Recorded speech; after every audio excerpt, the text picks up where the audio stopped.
Fala, investidor. Eu sou Evandro Medeiros, analista de ações aqui da Suno Research, e eu estou com Guilherme Almeida, analista de renda fixa, e hoje nós vamos comentar a respeito da aquisição do Banco Master por parte do BRB. Guilherme, acho que a gente pode começar com o fato relevante. Queria uma opinião preliminar, assim, o que chamou a atenção no fato relevante, né, o valuation precificado, né, do Banco Master seria de 3,5 bilhões, que é um pouco abaixo do patrimônio reportado no final de junho de 2024, que são as demonstrações contábeis mais recentes que nós temos acesso. Então, o que chamou a atenção nessa transação? Boa, Evandro. Bom, existem vários detalhes ali no fato relevante, né? Eu vou até abrir ele aqui para a gente ir explorando um pouco. Acho que está todo mundo já a par, né, dessa operação. Eu acho que essa pauta protagonizou a mídia especializada no final de semana. No finalzinho ali de sexta-feira, o BRB soltou esse fato relevante, começou a ser noticiado, enfim. E existem aí diversos questionamentos ainda, né, que ficaram no ar. Primeiro começando aí em relação ao valuation, né, ainda existe muita discussão a respeito do valuation, principalmente explicitado aqui no fato relevante.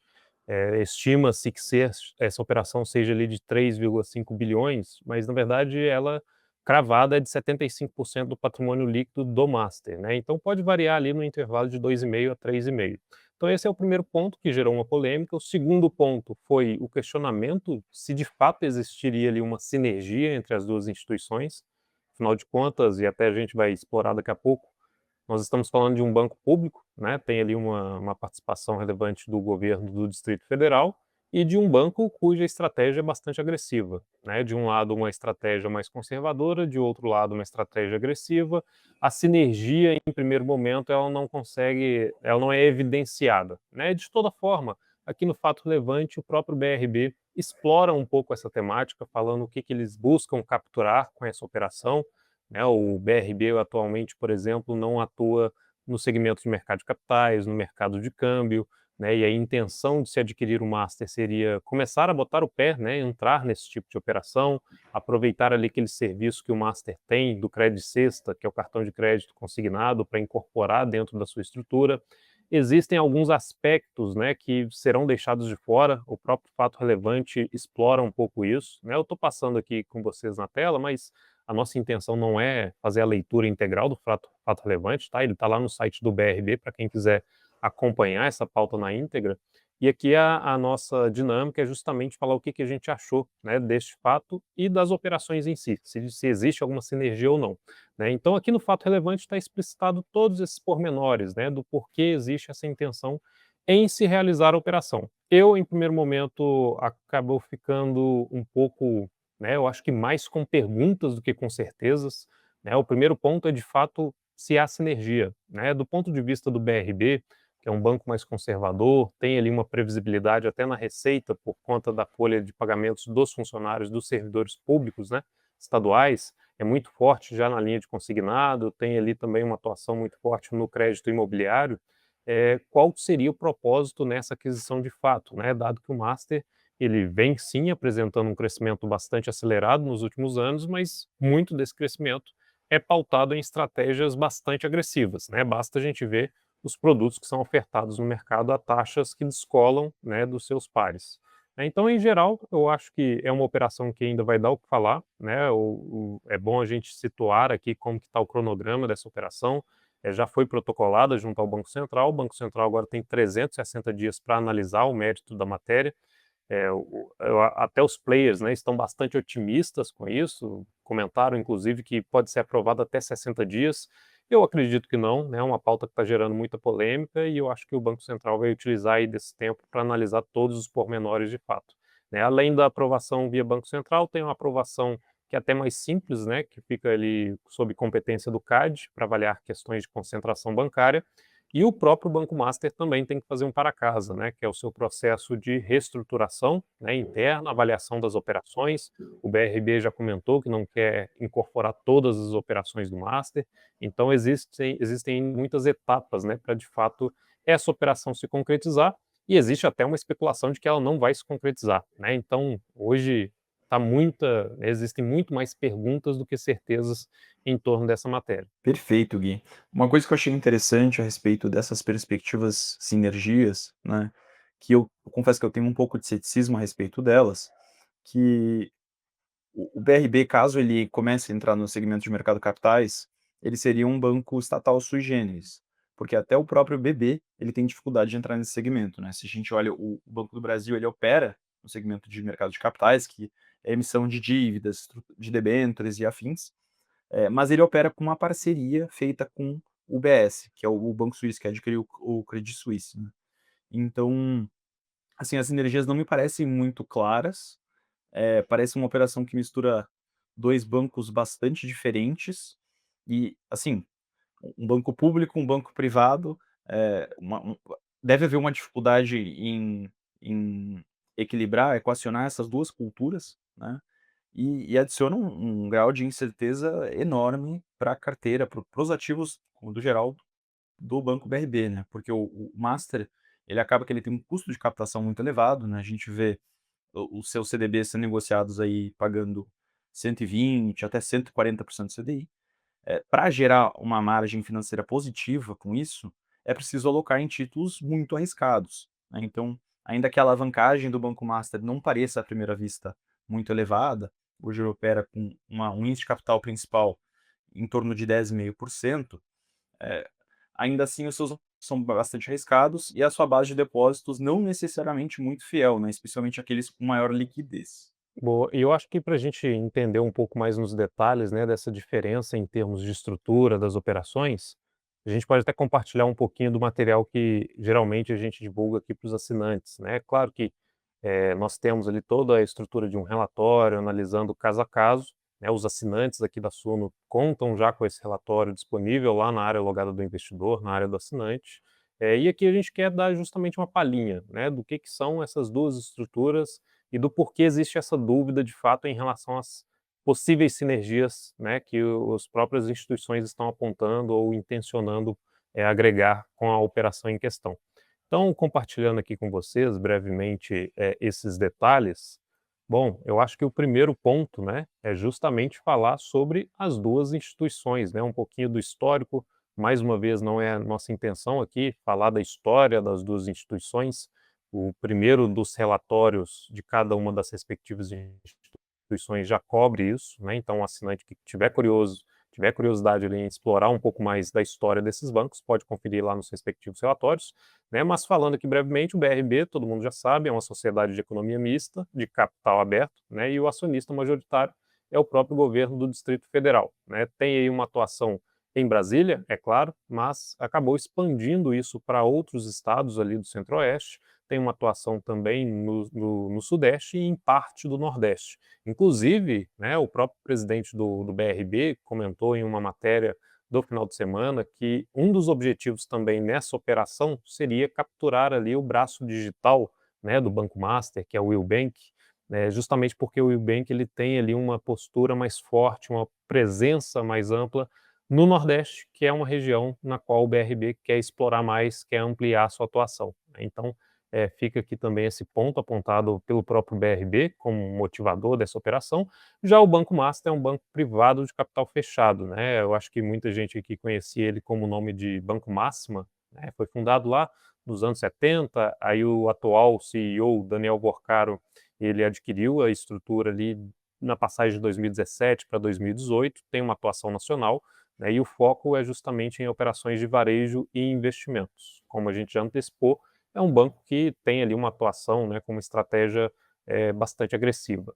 Aqui na Suno, em particular, né, quando a gente vai avaliar produtos de renda fixa, nós temos um relatório em especial, que é o relatório de emissores bancários, né, justamente para dar uma referência ao nosso assinante se aquele título emitido por determinada instituição, ele apresenta algum grau de risco, qual que é esse grau de risco, né, como que esse investidor deve se comportar em relação à alocação do seu patrimônio nesses títulos em questão, e esses relatórios eles seguem alguns critérios de avaliação, né? São 5 pilares basicamente.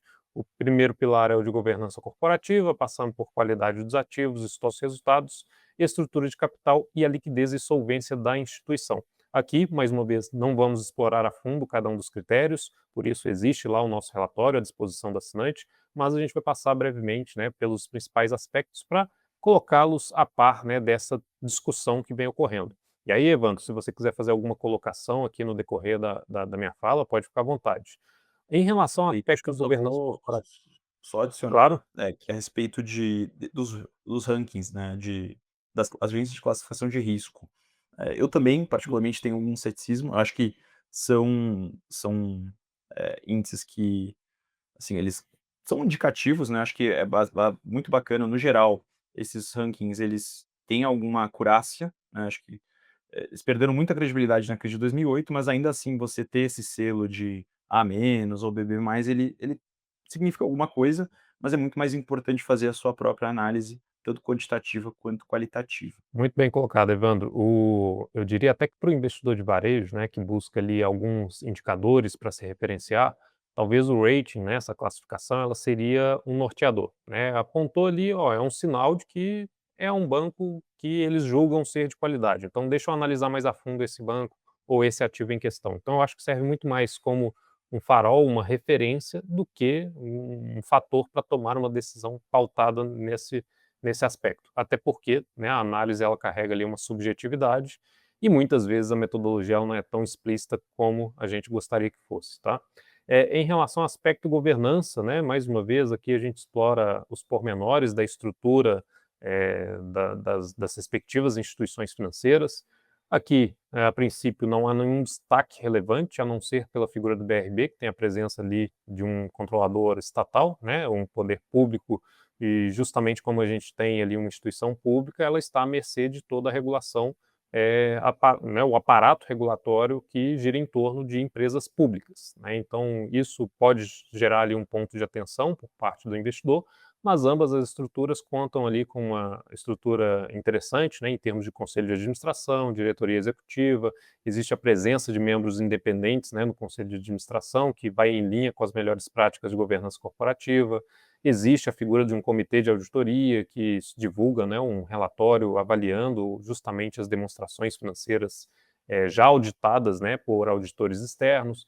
Então, a estrutura de governança, em princípio, ela não gera nenhum ponto de atenção, a não ser por aquelas particularidades que cada investidor tem aí como, né, um definidor se vai investir ou não naquela estrutura. Por exemplo, existem pessoas que preferem ficar de fora de empresas que têm uma atuação ali mais pública, né, uma empresa pública, uma instituição financeira pública, mas aí é uma decisão muito particular. Dentro do aspecto governança, a gente traz também essas classificações das agências de classificação de crédito, né, as agências de rating, e a gente pode perceber, né, que a classificação, em geral, está ali do BBB+, para a gradação, né, de grau de investimento que considera aí a classificação A.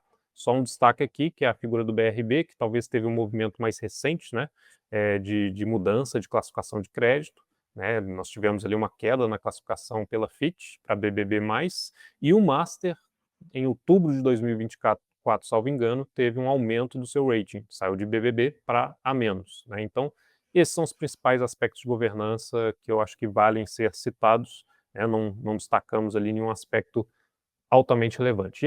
E aí sim, né, quando a gente vai olhar para a estrutura, começar a olhar para os números das instituições, é que começam, talvez, os pontos mais sensíveis ou os pontos mais importantes, né?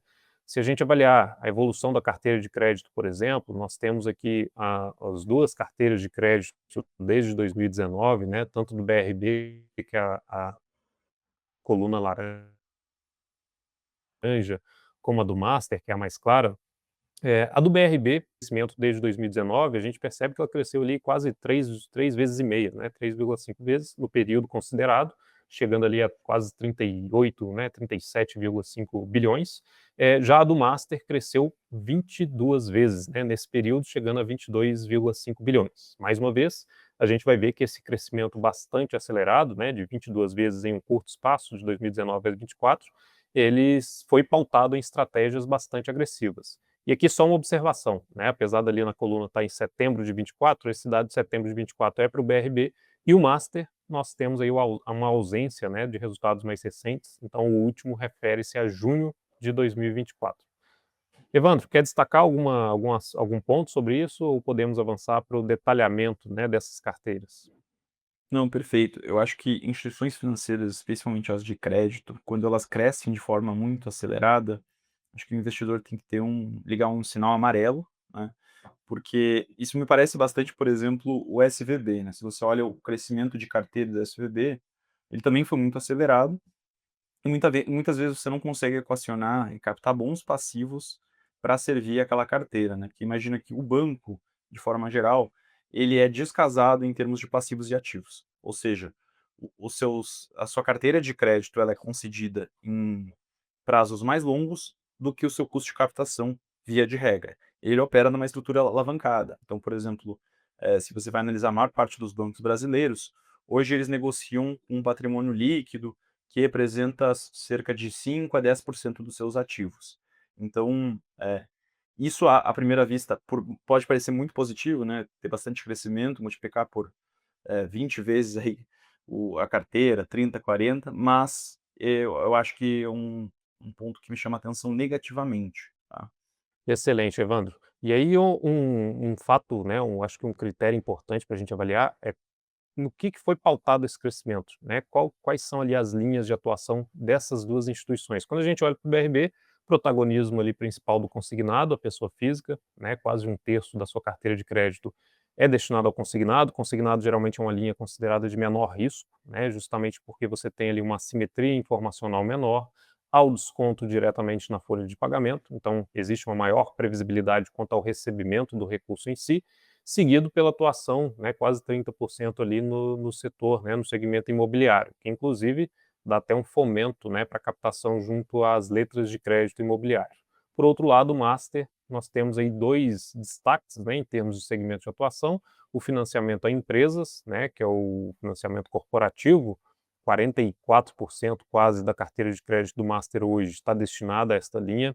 É um aspecto importante aqui dentro dessa estrutura é que muitos desses financiamentos estão sendo destinados a empresas em dificuldades financeiras, né? Então esse é um ponto de atenção, seguida de perto pelos direitos creditórios e precatórios, né? Quase um terço aí da carteira do Master, e esse também é um ponto de atenção, justamente porque envolvem recursos no qual o seu recebimento é incerto, tanto em relação ao montante que será recebido, como ao quando vai ser recebido esse recurso, né. Então nós temos aí 2 linhas, fortes de atuação, né, na estrutura do master, que denotam uma certa preocupação, né, e por isso a gente avalia que esse crescimento robusto, né, esse crescimento acelerado, melhor dizendo, da carteira de crédito, ele se valeu aí de estratégias, né, bastante arriscadas ou bastante agressivas. Partindo também nesse aspecto em relação à qualidade de crédito, né, e o Evandro fique à vontade se quiser fazer alguma colocação mais uma vez, a gente tem aqui uma questão de regulatória até, né, onde essa concessão, né, o crédito, ele segue uma gradação em relação ao risco segundo uma resolução do Banco Central, né. Quem tiver mais curiosidade é a resolução 2682, é uma classificação de A até H, tá? Basicamente, se o crédito ele está enquadrado ali no duplo A ou A, ele tem um baixíssimo risco, né? São ali créditos onde há uma menor chance de ocorrer um cenário de inadimplência, né? De um não pagamento. Quando a gente tem uma classificação no intervalo de B e C, é um médio risco, né? Exige ali uma maior atenção, mas ainda assim é um crédito não considerado de alto risco, tá? E de D até H já são os créditos de alto risco, sendo que a faixa de EH que está ali separada são justamente aqueles atrasos acima de 90 dias, ou seja, são créditos considerados problemáticos, tá? E aí, quando a gente considera essa classificação, segundo essa resolução do Banco Central, e olhamos tanto para o Banco BRB como para o Master, a gente percebe, de fato, que a qualidade da carteira de crédito do BRB ela supera, e até muito, né, disparado, o Banco Master, né, isso justamente por conta da composição dessa carteira de crédito e da sua estratégia de atuação. Quase 90%, 85% ali da carteira de crédito do BRB está enquadrada no duplo A ou A. E se a gente olha para o Master, esse percentual chega a 45% mais ou menos. Na outra ponta, os créditos problemáticos, na faixa de EH, eles somam ali 2,5% para o BRB no último exercício, já para o Master eles passam de 5%, ou seja, o dobro do que o BRB aí tem como ativo problemático. Então esse também segue sendo aí um ponto de atenção, né? A estrutura do Master carrega um volume de ativos problemáticos, existe aí um questionamento de como ficarão esses recursos, né? O próprio presidente do BRB, mais uma vez, destacou que ativos problemáticos ficarão de fora da operação, mas existe o questionamento, né? Se ficarão de fora, como ficarão, né? Terá uma atuação ali com um banco considerando somente as operações problemáticas e outro com operações redondas? Como é que isso vai ficar? Então existem aí perguntas em torno desse aspecto ainda. Em relação aos históricos dos resultados, aqui eu acho que é só para dar um gostinho para o pessoal, né, do tipo de conteúdo que a gente traz no relatório. Não vamos entrar aqui nos pormenores, né? Acho que se o Evandro quiser destacar aqui algum ponto ou outro, acho que a gente poderia destacar principalmente aí o índice de Basileia, né, Evandro? Mas o assinante, quando ele tem contato com o relatório, ele tem um contato com esse tipo de tabela, onde nós trazemos aí o histórico de resultados de cada um dos emissores bancários, justamente para avaliar como que está a sustentabilidade dessas operações, se essas operações estão gerando resultados, estão gerando lucro, como que está a rentabilidade, né, dessa instituição em questão. Lembrando sempre que nesses relatórios, né, para a renda fixa de emissores bancários, a gente olha do ponto de vista do credor e não do acionista, né? O credor, em geral, ele tem um risco ali menor do que o próprio acionista, mas ainda assim esses fatores são relevantes para a gente acompanhar. E a gente traz aqui um painel tanto do BRB como do Master, né? E se a gente olha lá a última linha, que é o índice de Basileia, o Evandro pode até comentar mais, né? A gente percebe que o BRB ele está num nível considerado ali até mais confortável, entre aspas, né? Eu coloco entre aspas justamente porque é um índice que vem em um processo de redução nos últimos exercícios, mas se a gente comparar com o Master, né? O Master ele está lá próximo do limite prudencial, que é de 10,5%, né? Segundo o dado mais recente.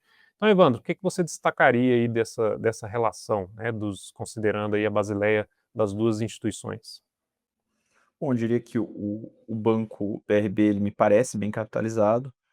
Lembrando que a Basileia ela é basicamente os ativos ponderados ao risco divididos pelo capital de melhor qualidade, né? Especialmente e aí entra o capital principal, que nós chamamos, mais o capital complementar. Eu, particularmente, gosto de olhar até mais o índice de capital principal. Ele mostra sim, que realmente o banco teria de patrimônio de melhor qualidade para fazer frente a eventuais perdas.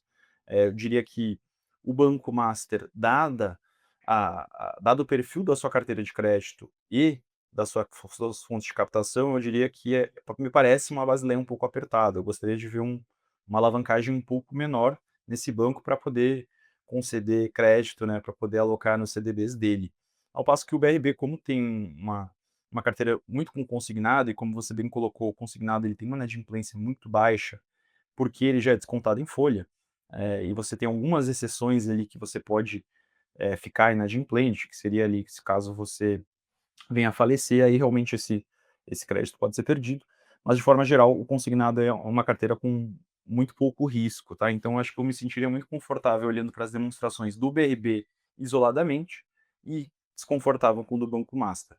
Perfeito, Evandro. E aqui eu acho que o último destaque, né, gera preocupação, que é em relação a captações. Tanto o BRB como o Master, né, tem ali fontes diversas de captação. Quando a gente olha para o BRB, né, ele é um banco que tem uma facilidade maior em captar recursos novos junto ao mercado, e os protagonistas nessas linhas de captação são os depósitos a prazo, né, basicamente a gente tem ali a figura do CDB, por exemplo, e dos depósitos judiciais, né, o BRB ele opera ali os depósitos judiciais em diversos estados, então existe aí também essa atuação por parte, né, desse banco público, e é uma parcela ali de letras de crédito, né, tanto imobiliário como do agro, mas eu acho que o protagonismo fica mais a parte das letras de crédito imobiliário, justamente porque é um segmento muito forte de atuação do próprio BRB, como a gente viu anteriormente. Em relação ao Master, o Master ele já tem mais problemas em relação à captação e uma forte dependência dos depósitos a prazo, né? A gente vê ali que em junho, por exemplo, de 2024, que são os dados mais recentes, dos 49, quase 50 bilhões captados pelo Master, 45 bilhões foram provenientes só de depósitos a prazo, onde a principal figura aqui seriam os CDBs, e o custo dessa captação, né, ele destoa dos pares do mercado. Se a gente olha ali os CDBs praticados, né, nas diversas operações, eles giram em torno de 120 a 140% do DI, enquanto do BRB, por exemplo, você vê taxas próximas a 95 abaixo de 100%, né, 95%, 90%. Então, em geral, eu acho que aqui o principal aspecto a ser destacado é que o Banco Master ele tem essa dificuldade de captação de novos recursos e tem um alto custo, né, de capital, um alto custo para fazer essa captação. E aqui seria um outro problema a ser endereçado, né? Existe, obviamente, uma especulação de que, caso se concretize a operação de fato, as novas captações muito provavelmente seriam mais em linha com o que é praticado no BRB do que são praticadas ali no Master atualmente, né, com taxas aí próximas a 140 que não são sustentáveis quando a gente extrapola o horizonte, né, de sustentabilidade da instituição. Só Claro, um ponto é que quando você vê o CDB negociando na corretora e oferecendo uma taxa de 120%, existe um spread que a corretora está embolsando. Então, na verdade, esse custo de captação ao banco é ainda superior ao que você vê na corretora. Isso é preocupante no caso do Banco Master. perfeito, Evandro. Bom, agora a grande ponto é, chegando à conclusão, analisamos todos os dados das duas instituições, os principais aspectos. Como que você avalia o desdobramento dessa operação? Você é mais otimista, mais pessimista, tanto do ponto de vista do BRB como do ponto de vista do Banco Master? Imagina que você é um investidor de um CDB do Master, como que você espera que essa operação seja concluída? Qual que é o desfecho da obra aí na sua visão? Perfeito. Eu acho que se eu fosse um investidor dos CDBs do Banco Master, eu estaria contente, né, porque essa transação ela pode trazer uma combinação de 2 bancos que são mais sólidos do que o Master sozinho. Dito isso, não me parece tão provável que essa aquisição ela seja aprovada pelo Banco Central, ela precisa ser aprovada não só pelo Banco Central, mas pelo CAD. Eh, então acho que pela já passando para a ótica do acionista do BRB, eu teria preocupação, né, porque o BRB, ainda que seja um banco que vem entregando um retorno no seu patrimônio líquido muito baixo, né, poxa, 10%, 11% nos últimos anos, é um banco muito sólido. E você está agregando a uma estrutura que é muito sólida, né, que tem uma carteira conservadora, como nós abordamos, um banco que é conhecido por não só tomar muito risco, mas por ter, eh, uma operação que não é muito enxuta, né. Se você pega em termos de salas comerciais que o Master aluga, assim, não parece ser um banco com uma gestão frugal, digamos. E isso é uma preocupação, assim, eu gosto de bancos, né, que têm um índice de eficiência baixo, ou seja, eles são eficientes, né, porque o índice de eficiência ele mensura o quanto você gasta em despesas operacionais, quanto da receita é gasto em despesas operacionais. E os melhores bancos, eles têm um índice de eficiência muito baixo. Eu citaria, eh talvez especialmente os bancos de crédito, eles tendem a ter uma eficiência mais baixa que os de serviços, que são mais intensivos em pessoa, e eu não vejo o Banco Master como, preocupado em gerar valor para o acionista e afins. Então eu vejo com muito ceticismo, acho que ficou bastante claro nessa nos nossos comentários, e eu queria saber o que que você acha. Perfeito. Eu acho que a minha visão ela tá muito comunga muito da sua, né. Se a gente olha para a operação em si, como eu disse, chama atenção, né, essa especulação quanto às sinergias. E eu acho que do ponto de vista do BRB, a expectativa de capturar sinergias positivas, elas são suplantadas pelo risco da própria ação, né, a própria operação de incorporar essas atuações que o Master tem hoje.